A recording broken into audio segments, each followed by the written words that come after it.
ప్రభావతి అయితే ఇంకా బట్టలు అన్నీ ఉతుకో అని చెప్పనేటప్పటికీ ఇంకా రోహిణి కూడా అయితే వచ్చి ఇవి నా బట్టలు అయితే వాష్ చేసుకున్నాను మీనా, ఇవి మనోజ్ గారి అంటే వాళ్ళ అమ్మ ఉంది కదా, వాళ్ళ అమ్మ ఉతుకుతుందని అని చెప్పని అక్కడి నుంచి వెళ్తూ ఉంటుంది. ఈ లోపల శృతి అయితే వచ్చి మీనా నావి ఈ టాప్లు మంచి టాప్లు, అందుకని వాషింగ్ మిషన్కి వేయలేను కదా, ఇవి వాష్ చేసేవా అని అంటుంది. అప్పుడు ఇప్పుడే రోహిణి కూడా వచ్చింది, నేను చేయలేనని చెప్పాను శృతి అంటే, అవును అత్తయ్య ఇన్ని బట్టలు నువ్వే ఉతకాలంటే నీకు కష్టంగా ఉంటుంది కదా, అవును అత్తయ్య ఏం చేస్తుంది ఇంట్లో ఖాళీగానే కదా ఉంది, తను ఉతకచ్చు కదా అని అంటుంది. ఇంకా ప్రభావతికి అయితే ఇంకా చిన్న కోడలు అలా అనేటప్పటికీ తనైతే ఇంకా నోట్లో మాట రాకుండా అలాగే చూస్తూ ఉంటుంది శృతిని. సరే మీనా ఈ 2000 నువ్వు ఉంచుకో నీ ఖర్చులకి, ఇంట్లో పని అంతా నువ్వే కదా చేస్తున్నావు, నిన్నైనా నేను కొంచెం హెల్ప్ చేసినట్టు ఉంటానులే అని చెప్పని ఆ డబ్బులు అయితే ఇస్తే ఇంకా మీనాకి అలా ఇచ్చేటప్పటికి ఒక పని మనిషికి డబ్బులు ఇస్తున్నట్టు మాదిరిగా ఫీలింగ్ వచ్చేసి తనైతే కళ్ళనీళ్ళు పడిపోతూ ఉంటాయి.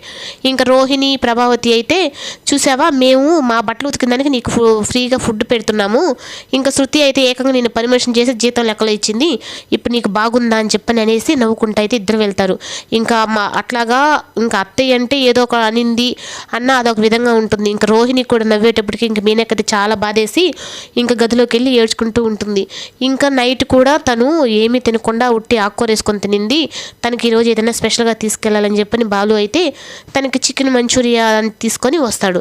ఇంక ఈ లోపలైతే ఇంకా మీన కిందకి రాకుండా వంటే పని ఏం చేయలేదని ఇంకా ప్రభావతి అయితే పెద్ద పంచాయతీ అయితే పెడుతుంది.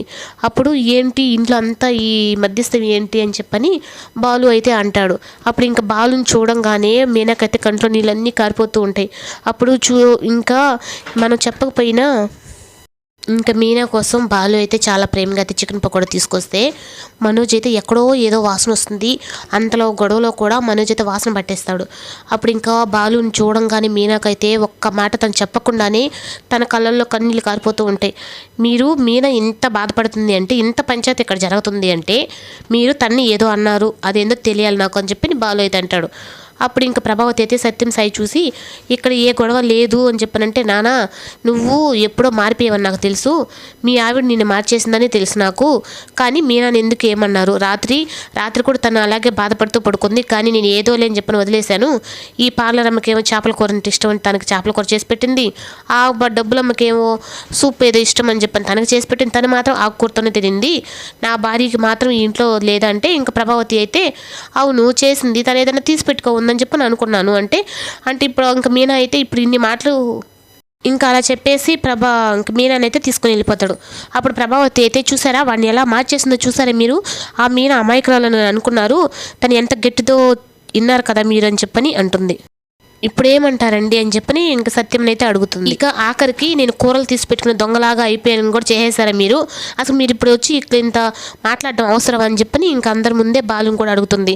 నువ్వు ఇంత బాధపడడానికి కారణం ఎవరో చెప్పు, వాళ్ళ పని నేను చూసేస్తా, అంతేగాని నువ్వు రోజు ఏదో బాధపడి నువ్వు ఎందుకు ఈ టార్చర్ అనుభవించడం, నాన్న మీరు కాదు వేరే కాపురం పెట్టడం, మేమే వెళ్ళిపోతాం ఇంట్లో నుంచి, ఎందుకంటే నా భార్య ఇక్కడ ఉంటే ఒక పని మనిషిలాగా ఉంది, అందరికి చాకరీ చేయలేక చచ్చిపోతుంది అని చెప్పని ఇంకా సత్యంతో అయితే బాలు చెప్పేస్తాడు.